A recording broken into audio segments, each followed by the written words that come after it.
Hello students, आज की class में हम पढ़ेंगे chapter 7 how do organism reproduce का नेक्स्ट टॉपिक जो कि है sexual reproduction, why the sexual mode of reproduction and sexual reproduction in flowering plants. तो पहले हम स्टार्ट करेंगे सेक्सुअल रिप्रोडक्शन का मतलब क्या है। Now bull alone can not produce new calves nor can hence alone produce new chicks। इसका मतलब क्या है?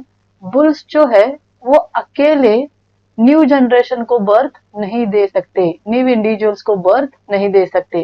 वैसे ही सेम अकेली हेन कभी भी न्यू चिक्स, न्यू इंडिविजुअल को बर्थ नहीं दे सकती। In such cases both sexes males and females are needed to produce new generation. इसका मतलब क्या है?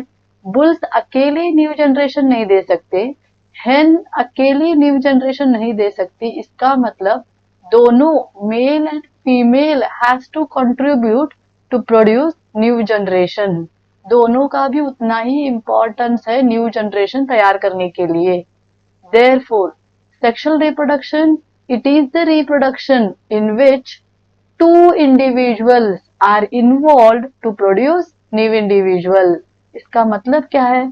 सेक्सुअल रिप्रोडक्शन एक ऐसा प्रोसेस है, एक ऐसा रिप्रोडक्शन है जहाँ पे दो इंडिविजुअल्स की जरूरत है एक न्यू इंडिविजुअल तैयार करने के लिए। हमने हमारे लास्ट के क्लासेस में असेक्सुअल रिप्रोडक्शन देखा था जहां पे एक ही इंडिविजुअल दूसरे न्यू इंडिविजुअल्स को तैयार करता था, जिसमें हमने फ्यूजन देखा था, बडिंग देखा था, फ्रैगमेंटेशन देखा था। तो अभी जो हमने स्टार्ट किया है वो सेक्सुअल रिप्रोडक्शन है जहां पे both the sexes male and female are involve to produce new individual. Now the next is why the sexual mode of reproduction. मतलब अगर हमारे पास already asexual mode of reproduction है तो ये क्यों पढ़ना है? असेक्सुअल मोड हमारे पास ऑलरेडी है, हमारे पास बडिंग है, हमारे पास फ्रैगमेंटेशन है, वेजिटेटिव प्रोपगेशन है, तो फिर भी सेक्सुअल मोड ऑफ रिप्रोडक्शन की जरूरत क्या है, किस लिए है, ये हम अभी पढ़ेंगे। The creation of two new cells from one involves copying of DNA as well as the cellular apparatus। इसका मतलब क्या है? Creation of two new cells मतलब जब भी कभी हम सेल्स तैयार करते हैं तो इसमें क्या क्या प्रोसेस होता है? डीएनए कॉपी होता है जो हमने चैप्टर के स्टार्टिंग में पढ़ा था, और उसी के साथ सेल्यूलर अपैरेटस जो रहता है, जैसे कि सेल ऑर्गेनेल्स जो रहते हैं वो भी कॉपी होते हैं। डीएनए भी कॉपी होता है, सेल्यूलर अपैरेटस भी डबल होता है। The DNA copying mechanism, as we have noted, cannot be absolutely accurate, and the resultant errors are a source of variations in populations of organism। इसका मतलब है जब भी कभी डीएनए कॉपी हो रहा है, उसका जो मैकेनिज्म है, डीएनए कॉपी होने का जो मैकेनिज्म है, ये सेल्यूलर रिएक्शन से हो रहा है, ये बायोकेमिकल रिएक्शन से हो रहा है। और बायोकेमिकल रिएक्शंस कभी भी एक्यूरेट नहीं होते, हमने ये भी ऑलरेडी स्टडी किया है। कभी भी बायोकेमिकल रिएक्शंस एक्यूरेट नहीं होते। तो इस वजह से होता क्या है, जो डीएनए कॉपी हो रहा है उसमें थोड़े से चेंजेस हो रहे हैं, और वो चेंजेस के वजह से जो भी एरर तैयार हो रहा है, जो भी चेंजेस हो रहे हैं, वही है वेरिएशंस होने का एक सोर्स। वेरिएशंस क्यों हो रहे हैं ऑर्गेनिज्म में? क्योंकि जो भी डीएनए कॉपी होने का जो मैकेनिज्म है वो एक्यूरेट नहीं है। Every individual organism cannot be protected by variations, but in a population, variations are useful ensuring the survival of the species। हम ऐसे नहीं बोल सकते कि जो भी वेरिएशंस हो रहे वो एक ऑर्गेनिज्म को ऑलवेज प्रोटेक्ट ही करते हैं, लेकिन इस वेरिएशंस के वजह से एक ऑर्गेनिज्म सरवाइव करने के लिए हेल्प होता है, ऐसे हम बोल सकते हैं। इसका क्या मतलब है, और एक बार मैं आपको एक्सप्लेन करती हूँ।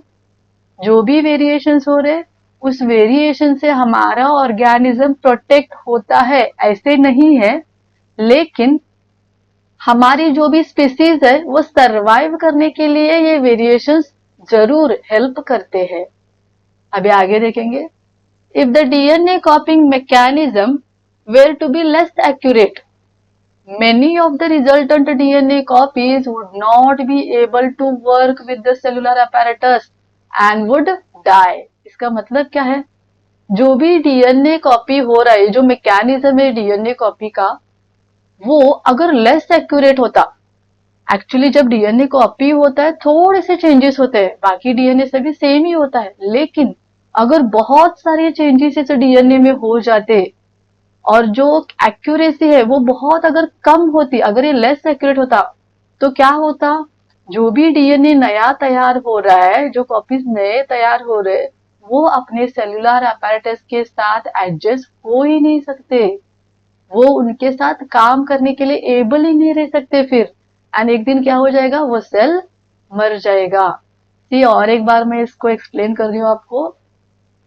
जो भी हमारा डीएनए कॉपी हो रहा है, ये डीएनए का जो प्रोसेस है, मैकेनिज्म है, वो लेस एक्यूरेट अगर होता, जब कॉपी हो रहा है, जब भी कॉपी होने के बाद जो डीएनए हमारे पास तैयार होके आ रहा है, उसमें अगर बहुत सारे चेंजेस हुए होते, तो वो डीएनए सेलुलर अपैरेटस के साथ एडजस्ट ही नहीं हो सकता फिर, क्योंकि डीएनए अलग है, सेलुलर अपैरेटस अलग है, तो वो दोनों एक दूसरे के साथ काम ही नहीं कर सकते। अगर ऐसे हुआ, वो सेल पूरा क्या हो जाएगा, मर जाएगा। Each new variation is made in a DNA copy that already has variations accumulated from previous generation. इसका मतलब क्या है, जो भी डीएनए अभी हमारे पास है जिसमें वेरिएशंस हो रहे, उसमें ऑलरेडी उसके पहले वाले जनरेशन से वेरिएशंस होते होते ही आया है। इसका मतलब हम ऐसे बोल सकते हैं, इमेजिन करो कि ये एक ऑर्गेनिज्म है और इस ऑर्गेनिज्म में ये इसका डीएनए है, ये न्यूक्लियस है, ये डीएनए है। ये जो भी डीएनए है इस ऑर्गेनिज्म में आया कहाँ से है, ये इसके पहले वाले एंसेस्टर से आया है, इसके पेरेंट से। तो ये है इसका पेरेंट, और इसमें ये डीएनए कहाँ से आया है, ये आया है इसके पेरेंट से। तो मैं यहाँ पे और एक ड्रॉ कर सकती हूँ, तो I will write it here, parent. और ये इसमें कहाँ से आया है, ये इसके पेरेंट से आया है, सो ये इसका पेरेंट है। मतलब इस हर एक प्रोसेस में, हर एक प्रोसेस में यहाँ पे डीएनए क्या हुआ है, कॉपी हुआ है। इस जनरेशन में कॉपी हुआ है, फिर यहाँ पे ये कॉपी हुआ है, फिर यहाँ पे ये कॉपी हुआ है। तो इसका मतलब क्या है, जो भी डीएनए अभी न्यू इंडिविजुअल में है, ये डीएनए उसके पहले वाले एंसेस्टर से वेरिएशंस कॉपी होते होते होते आके इसमें आके वो क्या हुआ है, एक्यूमुलेट हुआ है, एक्यूमुलेट हुआ है। यही इस लाइन का मीनिंग है। तो अभी हम आगे पढ़ेंगे। Thus, two different individuals in a population would have quite a different pattern of accumulated variations. मतलब हम ऐसे बोल सकते हैं कि एक पॉपुलेशन में दो अलग अलग इंडिविजुअल में अलग अलग वेरिएशंस का डीएनए है, अलग अलग वेरिएशंस का जेनेटिक मटेरियल है, जो उसके उसके एंसेस्टर्स में उसमें आया है। इसको भी हम ऐसे सीख सकते हैं। सो हम ऐसे कह सकते हैं, जैसे कि इमेजिन करो कि ये एक पॉपुलेशन है और इसमें ये सभी ऑर्गेनिजम्स है। सो ये बहुत सारे ऑर्गेनिजम्स इस पॉपुलेशन में है। तो इसमें ये जो इंडिविजुअल है और ये जो इंडिविजुअल है, इसमें जो भी जेनेटिक मटेरियल आया है, ये इसके एंसेस्टर से आया है। इसमें जो भी जेनेटिक मटेरियल आया है, वो इसके एंसेस्टर से आया है। तो इसमें अलग वेरिएशंस एक्यूमुलेटेड है, इसमें अलग वेरिएशंस एक्यूमुलेटेड है। तो इसका मीनिंग वही है, 10 टू डिफरेंट इंडिविजुअल, ये ए मैं लिखती हूँ और इसको मैं बी लिखती हूँ, in a population would have quite different patterns of accumulated variation. Since all these variations are in living individuals, ये जो भी variations हुए हैं, ये दोनों तो living है ना, ये दोनों भी living है। तो जो भी variations हुए हैं वो इस living organism में हुए हैं। It is assured that they do not have any really bad effects. मतलब जो इंडिविजुअल ए है वो तो लिविंग है, इसमें जो वेरिएशंस हुए वो उसके एंसेस्टर से आया है, अभी भी ये जिंदा है, मतलब उस वेरिएशन से इसको कोई बैड इफेक्ट नहीं हुआ है। अगर हमने बी इंडिविजुअल्स को इमेजिन किया तो इसमें जो वेरिएशंस हुए वो इसके एंसेस्टर से आए और ये भी लिविंग है, मतलब इसके ऊपर भी बैड इफेक्ट्स नहीं हुए हैं। और हम इस डायग्राम को भी लेके एक्सप्लेन कर सकते हैं इसको भी। देखिए, ये अभी का इंडिविजुअल है, इमेजिन ये अभी जिंदा है, ये लिविंग है, ये लिविंग है। तो इसमें जो डीएनए आया है वो इसके पेरेंट्स से आया है, इसमें जो डीएनए आया है वो इसके पेरेंट्स से आया है। तो ऐसे वेरिएशंस होते होते इस लिविंग इंडिविजुअल में वो डीएनए आए हैं। लिविंग है मतलब उस वेरिएशंस का इसके ऊपर कोई भी बैड इफेक्ट्स नहीं हुआ है। मतलब जब भी कभी सेल्स में डीएनए में वेरिएशंस होते हैं उसका बैड इफेक्ट्स कोई भी नहीं होता। So, combination of variations from two or more individuals would thus create new combinations of variants. इसका मतलब क्या है? इसका मतलब है अगर मैंने इस A को और B को अगर कंबाइन किया तो जो भी न्यू जनरेशन तैयार हो जाएगी उसमें इसके A और B के वेरिएशंस का कॉम्बिनेशन मिलेगा हमें। I hope you are understanding, I hope आपको समझ में आ रहा है। ए में जो डीएनए है वो उसके एंसेस्टर से वेरिएशन हो के आया है, बी में जो डीएनए है वो उसके एंसेस्टर से वेरिएशन हो के आया है। और अगर मैंने ए और बी को कंबाइन किया एक न्यू इंडिविजुअल तैयार करने के लिए, तो उस न्यू इंडिविजुअल में जो भी डीएनए आएगा वो इसके कॉम्बिनेशन से बनेगा, ए और बी के डीएनए के कॉम्बिनेशन से बनेगा। सो इसमें जो भी वेरिएशंस आएंगे वो ए के वेरिएशंस बी के वेरिएशंस दोनों कंबाइन होके आएंगे। आई होप आपको why the sexual mode of reproduction समझ में आया होगा। तो अभी हम आगे जाएंगे। But this creates a major difficulty. अगर हमने ऐसे दो अलग अलग इंडिविजुअल्स को ए और बी को मैंने जो बोला आपको कंबाइन करेंगे, अगर ऐसे कंबाइन किया तो एक डिफिकल्टी होती है। वो कौन सी है? If each new generation is to be the combination of DNA copies from two pre existing individuals, then each new generation will end up having twice amount of DNA that the previous generation had. इसका मतलब क्या है? अगर मैंने आपको जैसे अभी बोला वैसे अगर कॉम्बिनेशन हुआ, जैसे आपको अभी मैंने बोला कि ये A है और ये B है, ये A और ये B, इसमें जेनेटिक मटेरियल है, ये इसके एंसेस्टर से आया है, ये इसका जेनेटिक मटेरियल डीएनए ये इसके एंसेस्टर से आया है। और अगर मैंने इन दोनों को कंबाइन किया तो जो भी न्यू इंडिविजुअल तैयार होता है इसमें जो डीएनए आएगा, जेनेटिक मटेरियल आएगा, वो डबल आएगा, ट्वाइस हो जाएगा। ये ए का था, ये बी का था। सो देखो अमाउंट, ये इतना है, ये इतना है और ये यहाँ पे ट्वाइस हो जाएगा। इमेजिन अगर इसमें आपको एन लिया, इसमें अगर हमने एन लिया तो इसमें कितना हो जाएगा? 2n हो जाएगा।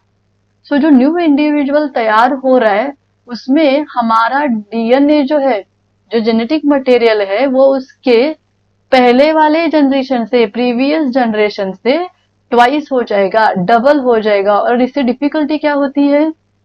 सेल्यूलर ऑर्गेनेल्स जो है जैसे कि माइटोकॉन्ड्रिया है, एंडोप्लाज्मिक रेटिकुलम है, गोल्गी अपैरेटस है, उनके साथ एडजस्ट करने के लिए डिफिकल्ट होता है। So see here what I have written, this makes difficult for DNA to control cellular apparatus. हमारे पास जो डीएनए था वो डबल है लेकिन सेलुलर अपैरेटस जितने हैं उतने ही है, तो इन दोनों में एडजस्ट होने के लिए प्रॉब्लम होता है। यही एक डिफिकल्टी है और इसको ओवरकम कैसे करते हैं वो अब हम आगे पढ़ेंगे। सो इसको ओवरकम कैसे करेंगे? Organism have special lineages of cells in specialized organs in which only half the number of chromosomes and half the amount of DNA as compared to non-reproductive body cells. इसका मतलब क्या है? जब कोई भी ऑर्गेनिज्म अपना जो भी डीएनए जो है वो जब कॉपी करता है और डिवाइड होके दो सेल तैयार करता है, तब इसमें जो भी डीएनए रहता है उसमें से half chromosomes and half amount of DNA he transfer होता है नेक्स्ट जनरेशन को। इसका मतलब है ये एक सेल है, इमेजिन ये एक सेल है एंड ये इसका डीएनए है, ये डीएनए जब ये सेल मैच्योर हो रहा है तो कॉपी होके 2 कॉपीज तैयार होते हैं। सो ये एक कॉपी हो गई और ये ओरिजिनल डीएनए ये इसका कॉपी हो गया। और जब ये स्प्लिट होता है 2 न्यू इंडिविजुअल्स में ऐसे, तब क्या होता है, देखो यहाँ पे हम इसको n पकड़ेंगे, यहाँ पे हम इसको 2n पकड़ेंगे, एंड फिर जब ये कॉपी होता है तब एक पार्ट का डीएनए यहाँ पे जाएगा, दूसरा डीएनए का पार्ट जो भी कॉपी हुआ है वो यहाँ पे आएगा।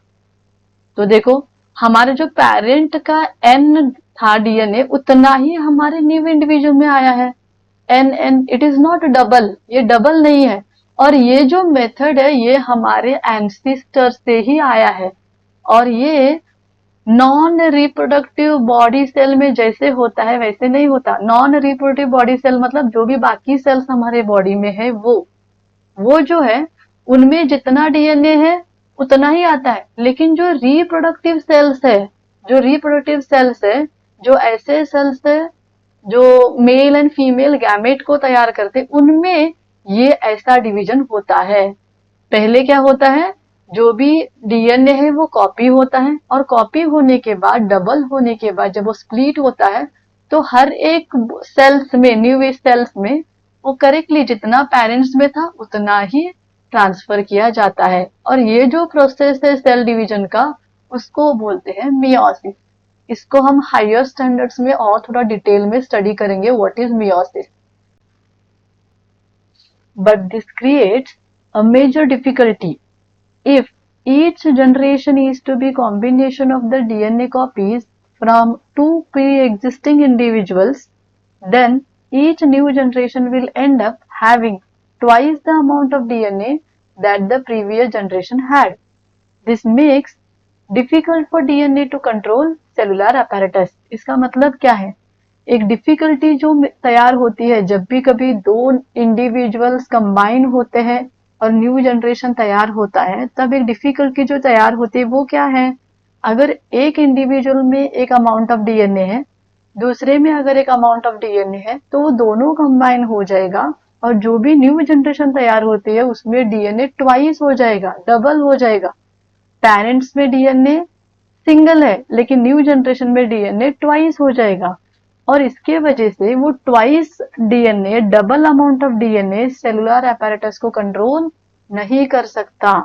सेलुलर अपैरेटस मतलब क्या है, सेल ऑर्गेनेल। तो सेल ऑर्गेनेल को वो double amount of DNA control नहीं कर सकता। तो इस डिफिकल्टी को ओवरकम कैसे कर सकते हैं? Organisms have special lineages of cells in specialized organs in which only half the number of chromosomes and half the amount of DNA as compared to the non-reproductive body cells. इसका मतलब organisms में, जो भी organism sexual reproduction दिखा रहे हैं, उन सभी ऑर्गेनिजम्स में थोड़े स्पेशल ऑर्गन्स रहते हैं जिनको हम रिप्रोडक्टिव ऑर्गन्स बोलते हैं। एंड इस रिप्रोडक्टिव ऑर्गन्स में जो सेल्स रहते हैं वो सेल्स को कैपेसिटी रहती है जिनमें सिर्फ क्रोमोसोम्स और डीएनए दोनों भी हाफ अमाउंट में ही रहते हैं compare to non reproductive cells. मतलब हमारे बॉडी में जो बाकी के सेल्स है, जो स्किन में है, मसल्स में है, हार्ट में है, लंग्स में है, किडनी में है, तो वो सभी सेल्स को कंपेयर किए तो जो रिप्रोडक्टिव सेल्स है, उन रिप्रोडक्टिव सेल्स में जो क्रोमोसोम्स है, जो डीएनए है, वो सभी हाफ रहता है।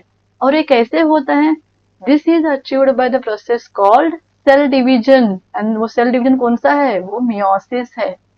सेल डिवीजन मतलब एक सेल डिवाइड होके 2 सेल को तैयार करना, उसको हम सेल डिवीजन बोलते हैं। ये सेल डिवीजन 2 टाइप का है, एक है माइटोसिस एंड दूसरा है मियोसिस। यहाँ पे जो प्रोसेस यूज होता है वो है मियोसिस, जिसमें जो भी क्रोमोसोम्स और डीएनए आते हैं सेल में वो हाफ अमाउंट में ही रहते हैं। Thus, when these germ cells from 2 new individuals combine during sexual reproduction to form new individual, it results in re-establishment of number of chromosomes and DNA content in the new generation. तो इसके वजह से होता क्या है, अगर दोनों germ cells में हाफ अमाउंट ऑफ डीएनए और क्रोमोसोम्स है, तो दोनों सेल जब कंबाइन होते हैं तो जो भी न्यू जनरेशन तैयार होती है उसमें हमारा डीएनए क्रोमोसोम्स एग्जैक्टली क्या होता है, रीएस्टैब्लिश होता है, जैसे पेरेंट्स में है वैसे ही। तो एग्जैक्टली इस मियोसिस डिवीजन में होता क्या है, आपको थोड़ा बहुत रफली एक्सप्लेन करती हूँ कि इसको हम डिटेल में हमारे हायर स्टैंडर्ड्स में पढ़ने वाले हैं। सो इमेजिन ये पेरेंट है, पेरेंट जर्म सेल्स, और इसमें जो भी डीएनए है, क्रोमोसोम है, वो 2n नंबर में है। Imagine this is 2n। Now जब ये सेल ग्रो होता है तो इसमें जो भी जेनेटिक मटेरियल है, क्रोमोसोम है, वो कॉपी होता है एंड उसको डबल कर देता है, जिसको हम लिखेंगे यहाँ पे 4n। तो इसमें जो भी जेनेटिक मटेरियल, क्रोमोसोम, डीएनए है, वो 4n हो गया। अभी ये डिवाइड होता है और हमें 2 डॉटर सेल्स देता है। तो ये एक डॉटर सेल्स है और ये एक डॉटर सेल है। तो इस 4n में से 2n यहाँ पे आया एंड 2n क्रोमोसोम्स यहाँ पे आए। अभी फिर से ये दोनों क्या है, ये डॉटर सेल्स है, तो यहाँ पे हम लिखेंगे ये डॉटर सेल्स है। तो ये डॉटर सेल्स फिर से डिवाइड होते हैं, और ये जब फिर से डिवाइड हो रहे तब यहाँ पे कोई भी ये जेनेटिक मटेरियल कॉपी डबल नहीं होता, जितना है उतना ही रहता है। तो जब ये 2n डॉटर सेल डिवाइड होता है तो ये फिर से 2 डॉटर सेल देता है। इसमें n क्रोमोसोम्स रहते हैं और इसमें भी n क्रोमोसोम्स। ये डॉटर सेल फिर से डिवाइड होता है और इसमें भी n क्रोमोसोम्स जाएंगे, तो इसमें भी n क्रोमोसोम्स जाएंगे। तो अभी अगर आपने कंपेयर किया, एक पेरेंट सेल से हमें 4 डॉटर सेल्स मिल गए एंड इस प्रोसेस को हम बोलते हैं मियोसिस। मियोसिस। और अगर आपने जेनेटिक मटेरियल डीएनए को फोकस किया तो पेरेंट सेल में 2n थे एंड डॉटर सेल्स में अभी n है, सिर्फ n। तो अभी यहाँ पे होता क्या है, इमेजिन करो कि ये है जर्म सेल फादर से एंड ये है जर्म सेल मदर से। मदर में ओरिजिनल डीएनए कितना है, 2n है। फादर में ओरिजिनल डीएनए कितना है, 2n है। लेकिन जो जर्म सेल्स है, इस जर्म सेल्स में जो भी कोई डीएनए अमाउंट है वो n है, तो ये इसका जर्म सेल है।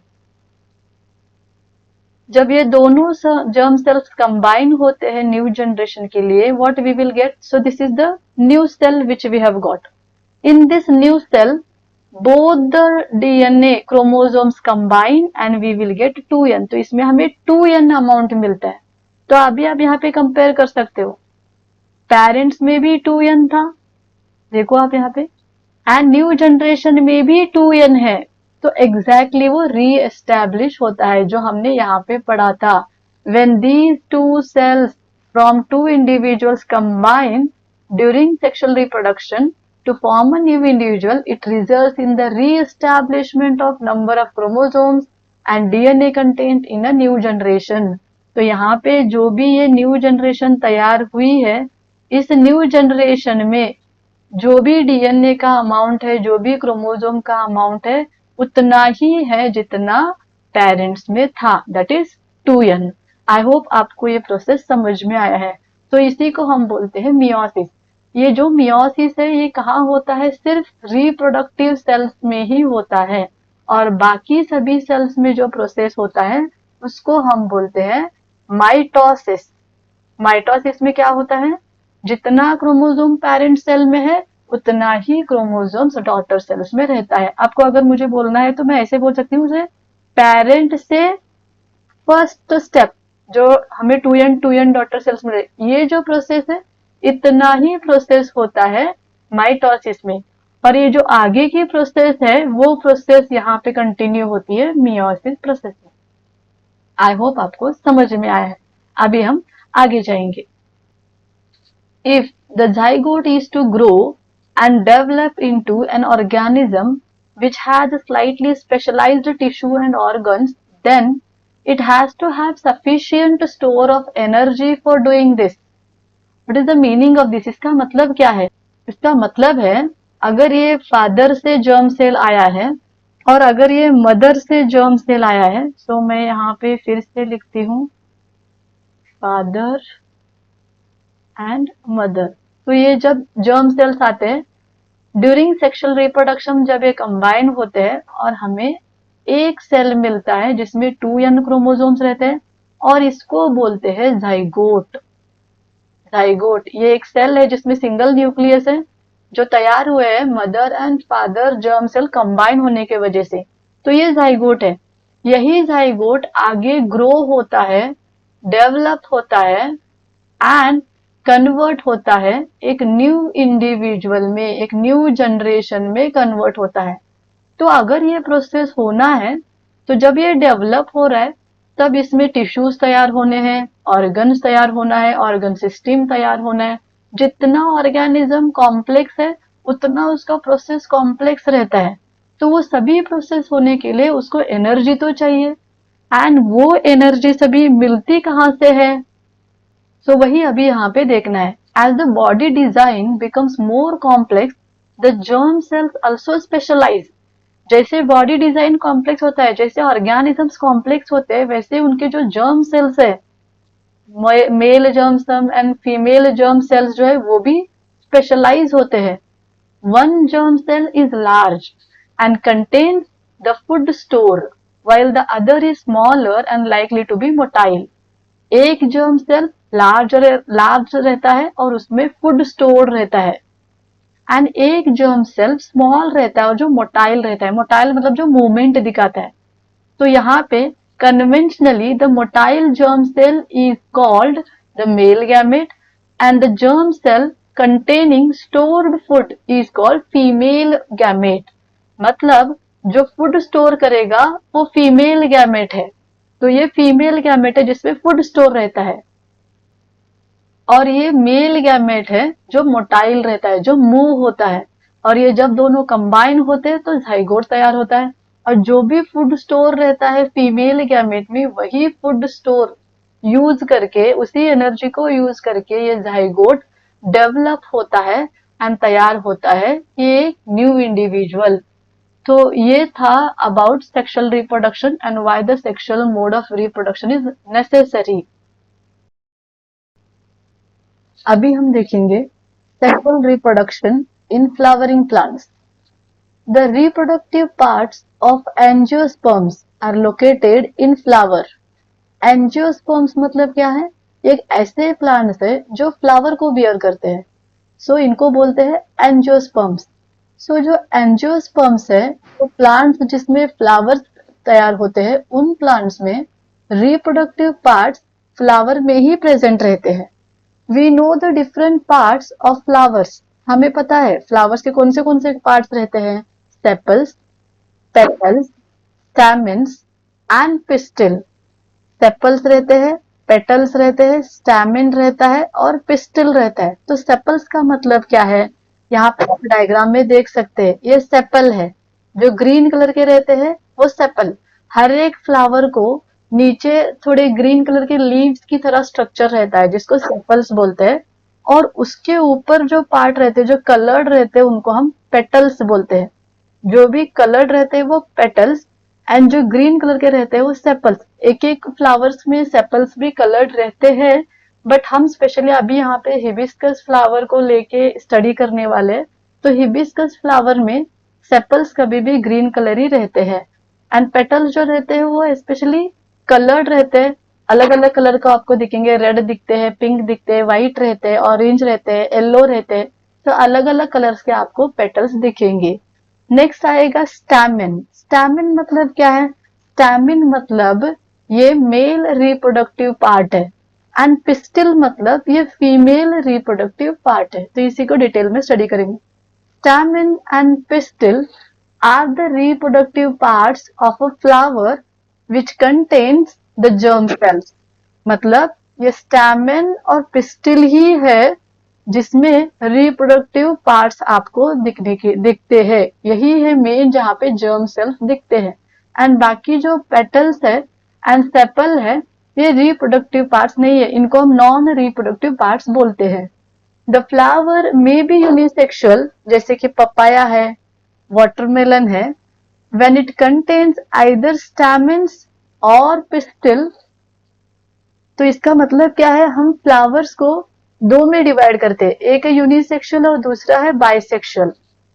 यूनि मतलब सिंगल, सेक्सुअल मतलब सेक्स ऑफ द फ्लावर। तो अगर कोई एक ही सेक्स प्रेजेंट है तो हम उसको यूनिसेक्सुअल फ्लावर बोलते हैं। एक तो उसमें स्टैमिन रहेगा, नहीं तो उसमें फिस्टिल रहेगा, मतलब एक तो मेल गैमेट रहेगा नहीं तो फीमेल गैमेट रहेगा। अगर स्टैमिन है तो मेल फ्लावर, अगर पिस्टिल है तो फीमेल फ्लावर, जैसे कि पपाया में एंड वाटरमेलन में हमें दिखता है। तो इसके जो फ्लावर्स है पपाया के और वाटरमेलन के वो यूनिसेक्सुअल है। और दूसरा टाइप है फ्लावर का बाइसेक्सुअल, बाई मतलब टू, जिसमें दोनों सेक्स प्रेजेंट है, मेल भी फीमेल भी। एग्जाम्पल है हिबिस्कस एंड मस्टर्ड। तो हिबिस्कस ही हम डिटेल में स्टडी करने वाले हैं आपके स्टैंडर्ड को।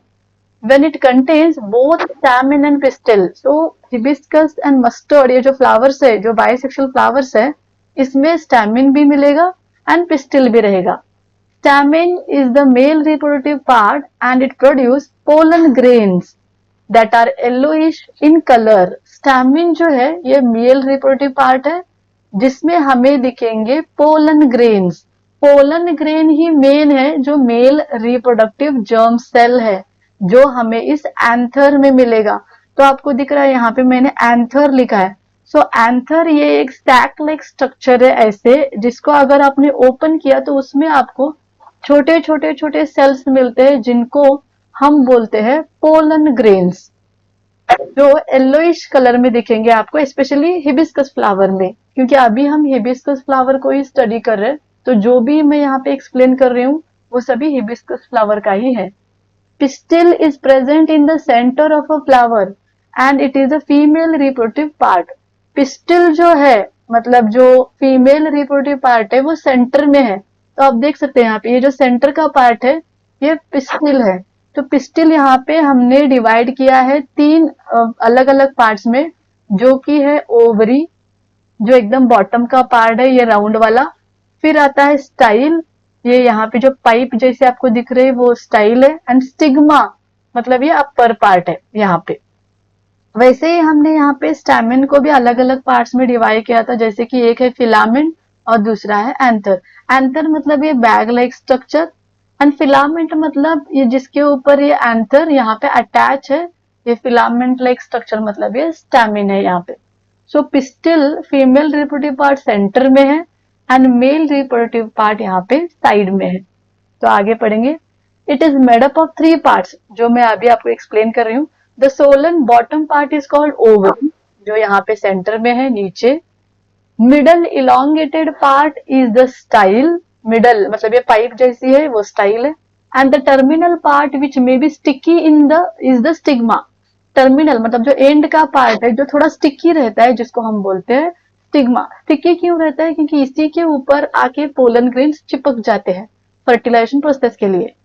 द ओवरी कंटेन्स ओव्यूल्स, जो ओवरी है यहाँ पे सेंटर में, यहाँ पे इसके अंदर ओव्यूल्स रहते हैं। Each ovule has an egg cell, तो इस ओव्यूल के अंदर एग सेल रहते हैं, फीमेल गैमेट रहता है।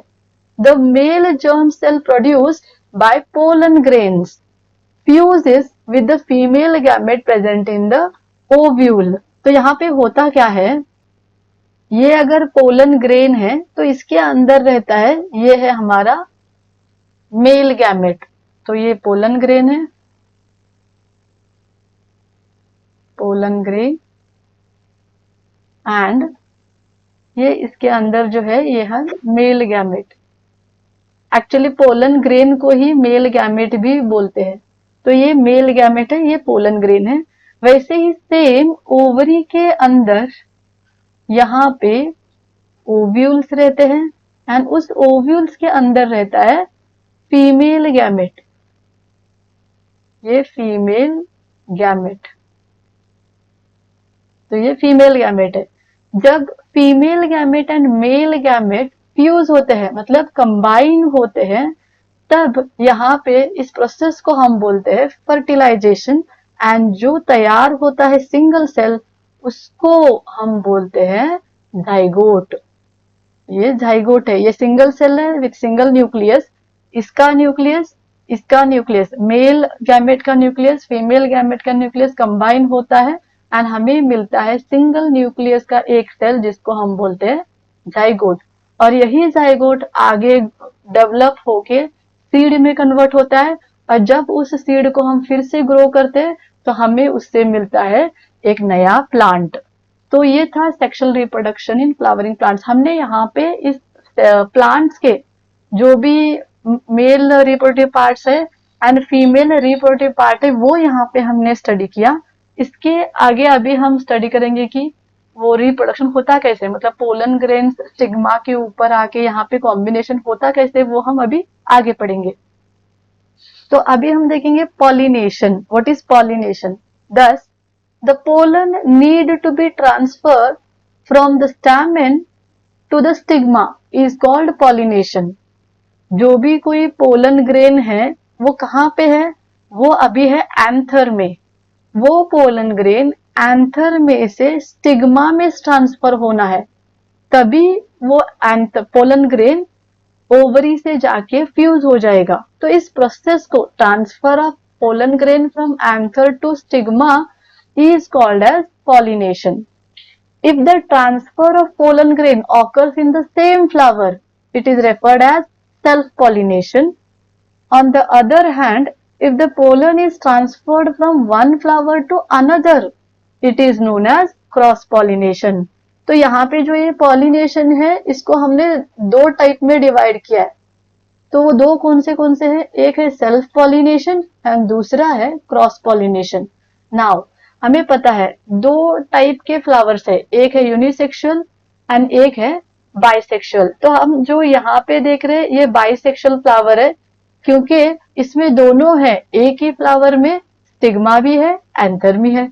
और यहाँ पे जो फ्लावर्स है ये यूनिसेक्सुअल फ्लावर्स है। आप चाहे तो देख सकते हो यहाँ पे पहला जो फ्लावर है ये मैंने यहाँ पे लिखा है मेल फ्लावर क्योंकि इसमें सिर्फ क्या है? एंथर है। दूसरा जो फ्लावर है यहाँ पे मैंने लिखा है फीमेल फ्लावर क्योंकि इसमें क्या है? सिर्फ स्टिग्मा है। आप देख सकते हो इस फ्लावर में स्टिग्मा नहीं है, ओवरी नहीं है, और इस फ्लावर में स्टैमिन ही नहीं है, एंथर्स ही नहीं है। तो ये दोनों है, ये यूनिसेक्सुअल है और ये जो है ये बाइसेक्सुअल है। तो इसी की वजह से हमारे पास पॉलिनेशन पे दो टाइप का है। अगर कोई फ्लावर बाइसेक्सुअल है जिसमें स्टिग्मा भी है एंथर भी है तो यहाँ पे होता क्या है? एक ही फ्लावर में उसी के एंथर से पोलन ग्रेन स्टिग्मा में ट्रांसफर होते हैं। तो ऐसे पॉलिनेशन को हम बोलते हैं सेल्फ, मतलब इटसेल्फ, बाय इटसेल्फ। एक ही फ्लावर में उसी का पोलन ग्रेन उसी के स्टिग्मा में एंटर होना, ट्रांसफर होना, उसको बोलते हैं सेल्फ। एंड अगर दो अलग अलग फ्लावर है जो यूनिसेक्सुअल है तो यहाँ पे इसमें तो पोलन ग्रेन है, स्टिग्मा नहीं है, फीमेल गैमेट नहीं है, ओवरी नहीं है, और इसमें फीमेल गैमेट है लेकिन एंथर नहीं है। तो यहाँ पे होता क्या है? ऐसे केस में एक फ्लावर से पोलन ग्रेन ट्रांसफर होते हैं दूसरे फ्लावर के स्टिग्मा के ऊपर और इसको बोलते हैं हम क्रॉस पॉलिनेशन। आई होप आपको समझ में आया है। तो ये दोनों तरीके के पॉलिनेशंस हमें नेचर में देखने के लिए मिलेंगे क्योंकि थोड़े फ्लावर्स बाइसेक्सुअल है, थोड़े फ्लावर्स यूनिसेक्सुअल है। This transfer of pollen from one flower to another is achieved by agent like wind, water, animals, मतलब birds, etc. तो यहाँ पे एक ही फ्लावर में अगर ट्रांसफर होना है तो बहुत इजी है। जैसे जैसे यहाँ पे एंथर फिलामेंट हिलेगा तो यहाँ पे वो पोलन ग्रेन्स स्टिग्मा पे अटैच हो जाएंगे क्योंकि ऑलरेडी स्टिग्मा स्टिकी है। लेकिन अलग अलग फ्लावर्स में अगर हमें ट्रांसफर करना है तो वो कैसे होता है? वो होता है एजेंट्स के थ्रू। कौन से एजेंट? जैसे कि विंड, हवा। अगर हवा जोर से चल रही है तो ये जो भी पाउडर है एंथर पे, जो पाउडर है मतलब जिसमें पोलन ग्रेन्स है, वो हवा में उड़ जाते हैं और हवा से उड़ते उड़ते आके वो इस फ्लावर पे आके अटैच होते हैं। दूसरा है वाटर। वाटर के थ्रू भी पोलन ग्रेन्स फ्लो होते हैं और दूसरे फ्लावर पे जाके अटैच हो सकते हैं। इवन एनिमल्स, एनिमल मतलब बर्ड्स रहते हैं, हनी बीज रहते हैं, तो ये सभी क्या करते हैं? बर्ड्स आते हैं नेक्टर पीने के लिए, इवन हनी बीज आते हैं नेक्टर पीने के लिए। जब वो हनी बीज और बर्ड्स इस फ्लावर के ऊपर बैठते हैं तो उसके विंग्स को इसका पोलन ग्रेन्स का पाउडर लगता है। वही बर्ड और हनी बीज जब जाके दूसरे फ्लावर पे बैठते हैं तो उसके जो विंग्स पे पाउडर लगा है जिसके पोलन ग्रेन्स है वो सभी पोलन ग्रेन्स स्टिग्मा के ऊपर गिर जाते हैं और ऐसे होता है पॉलिनेशन। तो क्रॉस पॉलिनेशन के लिए हमें एजेंट्स की जरूरत है और एजेंट होते हैं जैसे कि विंड, वाटर, एनिमल्स एक्सेट्रा। तो ये था पॉलिनेशन। तो अभी हम देखेंगे नेक्स्ट प्रोसेस, वो है फर्टिलाइजेशन। हमने मेल रिप्रोडक्टिव पार्ट्स को स्टडी किया है, फीमेल रिप्रोडक्टिव पार्ट्स को स्टडी किया है, पॉलिनेशन का मतलब क्या है स्टडी किया है, पॉलिनेशन होता कैसे है, दो टाइप के है, cross pollination and self pollination, वो भी स्टडी किया है। जैसे ही पोलन ग्रेन आके स्टिग्मा पे स्टिक होता है, ये यहाँ पे स्टिग्मा है और इस स्टिग्मा पे ये पोलन ग्रेन स्टिक हुआ है, जैसे ही आके स्टिक होते हैं आगे का जो प्रोसेस है उसको हम बोलते हैं फर्टिलाइजेशन, जिसको अभी हम स्टार्ट करेंगे। After the pollen grain lands on suitable stigma, it has to reach the female germ cell which are in the ovary. में पोलन ग्रेन मतलब क्या है, ये मेल जर्म सेल है, एंड ओवरी मतलब क्या है, ये फीमेल रिप्रोडक्टिव ऑर्गन है जिसमें फीमेल जर्म सेल है। जब ये मेल जर्म सेल जो पोलन ग्रेन में है एंड फीमेल जर्म सेल जो ओवरी में है, ये जब फ्यूज होते हैं तभी प्रोसेस होता है फर्टिलाइजेशन। तो ये जो पोलन ग्रेन यहाँ पे स्टिक हुआ है स्टिग्मा पे, उसमें से male germ has to travel towards ovary, towards female germ cell. मतलब इस पोलन ग्रेन में से मेल जर्म को इस ओवरी तक ट्रैवल करके आना है। For this a tube grows out of the pollen grain and travels through the style to reach ovary। इसका मतलब है जैसे ही पोलन ग्रेन आके स्टिग्मा के ऊपर स्टिक होता है, वो पोलन ग्रेन एक पोलन ट्यूब तैयार करता है और वो पोलन ट्यूब इस स्टाइल में से ट्रैवल करती है कहां तक, ओवरी तक, ऐसे। एंड उस पोलन ट्यूब नाम क्या है, देखो पोलन ट्यूब। तो पोलन ट्यूब मतलब एक ऐसी ट्यूब जिसमें से ये मेल जर्म सेल ट्रैवल करेगा और ट्रैवल करके कहां जाएगा, ओवरी तक जाएगा जिसमें फीमेल जर्म सेल है। After fertilisation the zygote divide several times to form an embryo within the ovule. इसका मतलब क्या है, जैसे ये मेल जर्म सेल, यहाँ पे जो ब्लैक आपको दिख रहा है ये मेल जर्म सेल है, जैसे ये मेल जर्म सेल ट्रैवल करता है पोलन ट्यूब से और आके ओवरी को रीच होता है, यहाँ पे फीमेल जर्म सेल है, उससे वो फ्यूज होता है और उस प्रोसेस को हम बोलते हैं फर्टिलाइजेशन। एक बार फर्टिलाइजेशन हो गया तो यहाँ पे तैयार होता है एक सिंगल सेल जिसको हम बोलते हैं जाइगोट। अभी ये जाइगोट डिवाइड हो जाएगा और कन्वर्ट हो जाएगा ग्रुप ऑफ सेल्स में जिसको हम बोलते हैं एम्ब्रियो। और ये प्रोसेस कहाँ पे हो रहा है, ये सभी प्रोसेस हो रहा है इस ओव्यूल में, इसके अंदर ही हो रहा है। The ovule develops a tough coat and is gradually converted into seed।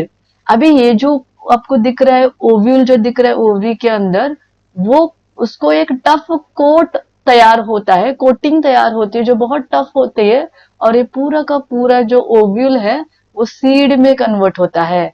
I hope आपको समझ में आ रहा है। जो यहाँ पे मैंने जो ग्रीन कलर का ड्रॉ किया है ये पूरा का पूरा ओव्यूल सीड में कन्वर्ट होता है।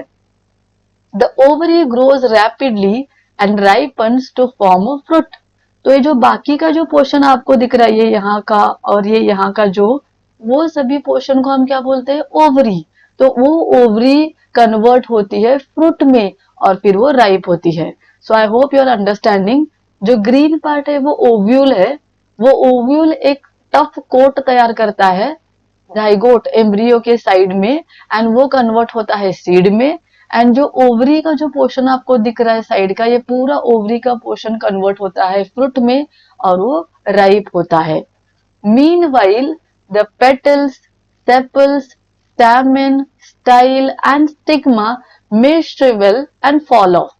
जब भी ये प्रोसेस हो रहा है, जब तक ये प्रोसेस हो रहा है, जैसे कि जाइगोट होना, जाइगोट से डिवाइड होके एम्ब्रियो तैयार होना, एम्ब्रियो को वो टफ कोट तैयार होना ओव्यूल का और ओवरी फ्रूट में कन्वर्ट होना, ये प्रोसेस पूरा होने तक जो भी पेटल्स है कलर्ड, और जो भी सेपल्स है जो ग्रीन कलर जो मैंने पहले आपको दिखाए थे, तो वो सभी क्या होते हैं, petals, sepals, style, stigma, stamen, वो सभी श्रिवल एंड फॉल ऑफ होते हैं, मतलब वो ड्राई होते हैं, सूख जाते हैं और वो गिर जाते हैं, क्योंकि उनका जो काम था वो सभी अभी खत्म हो गया है। पेटल्स का काम क्या था, पेटल्स कलर्ड रहते हैं, उनको एक अलग ही तरीके का एक ऑर्डर रहता है, उससे वो इंसेक्ट्स को अट्रैक्ट करते हैं, एंड उसके वजह से इस स्टिग्मा के ऊपर वो हनी बीज, बर्ड्स, बटरफ्लाईज आके बैठ जाते हैं, और उनके विंग्स को जो पोलन ग्रेन्स लगे होते हैं वो पोलन ग्रेन्स यहाँ पे स्टिग्मा पे स्टिक हो जाते हैं, और जिसके थ्रू फर्टिलाइजेशन होता है। तो पेटल्स का भी काम हो गया। सेपल्स मतलब जो ग्रीन कलर के है, जहाँ पे उन्होंने ओवरी को यहाँ पे सपोर्ट दिया है। तो स्टैमिन मतलब ये मेल रिप्रोडक्टिव पार्ट है, स्टाइल मतलब फीमेल है, इनका सबका काम हो गया है, तो ये सभी ड्राई होते हैं और गिर जाते हैं। The seed contains future plant और embryo which develops into a seedling under appropriate condition। तो अभी आगे क्या होता है, जो सीड अभी तैयार हुआ है वो सीड क्या है, वो एक फ्यूचर प्लांट है। अगर हमने उस सीड को फिर से सॉइल में डाल के अगर पानी डाल दिया, तो उसको अगर प्रॉपर कंडीशन मिलते हैं, तो उस प्रॉपर कंडीशन में वो सीड फिर से ग्रो होने के लिए स्टार्ट करेगा, और हमें और एक न्यू प्लांट मिलेगा, और उसी को हम बोलते हैं जर्मिनेशन। तो ये जब होता है तो कैसे होता है, इमेजिन करो कि एक सीड है, आपने देखा हुआ सीड जब रहता है तो उसको थोड़ा सा यहाँ पे एक पोर्शन रहता है, जैसे कि मैं आपको यहाँ पे दिखाती हूँ। कोई भी सीड अगर आपने इमेजिन किया, कोई भी सीड इमेजिन किया, तो वो ऐसे रहेगा, थोड़ा सा यहाँ पे कहाँ तो डिप्रेशन रहता है वो सीड में, और वहां से वो सीड ग्रो होने के लिए स्टार्ट होता है, और दो स्प्राउट्स आते हैं, एक होता है उसमें से रेडिकल और दूसरा होता है प्लूम्यूल। सो यहाँ पे हमें दो टाइप के सीड्स पता है, एक है मोनोकॉटिलिडोनस और दूसरा है डाइकॉटिलिडोनस। कॉटिलिडोन्स मतलब क्या है, कॉटिलिडोन्स मतलब एक एम्ब्रियोनिक लीफ है, एम्ब्रियो में ही एक लीफ है जो फूड स्टोर करते हैं, तो उनको हम बोलते हैं कॉटिलिडोन्स। अगर दो एम्ब्रियोनिक लीफ है तो हम बोलते हैं डाइकॉटिलिडोनस, एंड अगर एक ही लीफ है एम्ब्रियोनिक लीफ तो हम उसको बोलते हैं मोनोकॉटिलिडोनस। तो इमेजिन करो कि मैंने एक डाइकॉटिलिडोनस सीड को, जैसे कि ग्राउंडनट आपने देखा होगा, मूंग दाल देखा होगा, तो वो सभी डाइकॉटिलिडोनस है, वो सीड सभी डिवाइड होके दो पीस में कन्वर्ट हो सकते हैं, डिवाइड हो सकते हैं, तो उनको डाइकॉटिलिडोनस बोलते हैं। और राइस है, नहीं तो आप गेहूं को इमेजिन कर सकते हो, तो वो जो सभी है वो सभी मोनोकॉटिलिडोनस है। तो यहाँ पे जो मैंने सीड ड्रॉ किया है ये डाइकॉटिलिडोनस है एक्चुअली। तो यहाँ पे क्या होता है, ये एक कॉटिलिडॉन है एंड ये एक कॉटिलिडॉन है। तो जैसे ही सीड को एक अप्रोप्रिएट कंडीशन मिलती है, तो यहाँ पे बीच में आप दे सकते हो, ऐसा ग्रो होने के लिए स्टार्ट होता है। एंड इसमें जो अपर पार्ट है उसको हम बोलते हैं प्लूम्यूल। प्लूम्यूल मतलब कौन सा, ये पार्ट। तो ये जो अपर पार्ट है ये प्लूम्यूल है, जो आगे ग्रो होके तैयार हो जाएगा, शूट में कन्वर्ट होता है, ये ऊपर की तरफ ग्रो होता है, सॉइल, इमेजिन ये सॉइल है, तो ये ऊपर की तरफ ग्रो होता है। और नीचे का जो पार्ट है जिसको हम बोलते हैं रेडिकल, ये आगे ग्रो होके रूट में कन्वर्ट हो जाएगा, तो इसका जो ग्रोथ है वो टूवर्ड्स अर्थ रहेगा, एंड प्लूम्यूल का जो ग्रोथ है वो टूवर्ड्स क्या रहेगा, सन की तरफ रहेगा। और ऐसे ही ग्रो होके, और इसी प्रोसेस को हम बोलते हैं जर्मिनेशन, और ऐसे ही ग्रो होके हमें एक नया प्लांट मिलता है। तो ये था प्रोसेस जर्मिनेशन का, और जो पहले मैंने एक्सप्लेन किया वो था प्रोसेस फर्टिलाइजेशन का। तो आई होप ये पूरा वीडियो आपको समझ में आया है। तो इसमें हमने स्टडी किया कि सेक्सुअल रिप्रोडक्शन मतलब क्या है, and how the sexual reproduction takes place in plants. तो इसमें हमने हिबिस्कस का एग्जाम्पल लिया, फीमेल रिप्रोडक्टिव पार्ट स्टडी किए, मेल रिप्रोडक्टिव पार्ट्स भी स्टडी किए, एंड देन वो पॉलिनेशन होता कैसे है, फिर फर्टिलाइजेशन होता कैसे है, और फर्टिलाइजेशन के बाद जर्मिनेशन भी कैसे होता है, ये भी हमने इस वीडियो में स्टडी किया। इसमें से जो डायग्राम्स है, जैसे कि ये वाला डायग्राम एंड हिबिस्कस के फ्लावर का डायग्राम, जिसमें हम mail and female reproductive parts को दिखा सकते हैं, ये दोनों डायग्राम बहुत इंपॉर्टेंट है, बहुत सारे क्वेश्चंस इसके ऊपर पूछे जा सकते हैं। सो आप क्लियरली इसको अंडरस्टैंड कीजिए, नोट्स भी मैंने यहाँ पे ऐसे आपको हर एक पेज पे दिए हैं, उस नोट्स को आप लिख के मेंटेन कीजिए, एग्जाम में बहुत हेल्प हो जाएगा। आई होप आपको इस वीडियो से बहुत सारा एग्जाम के लिए फायदा हो जाएगा। इस वीडियो को लाइक शेयर एंड चैनल को सब्सक्राइब जरूर कर दीजिएगा। Thank you so much.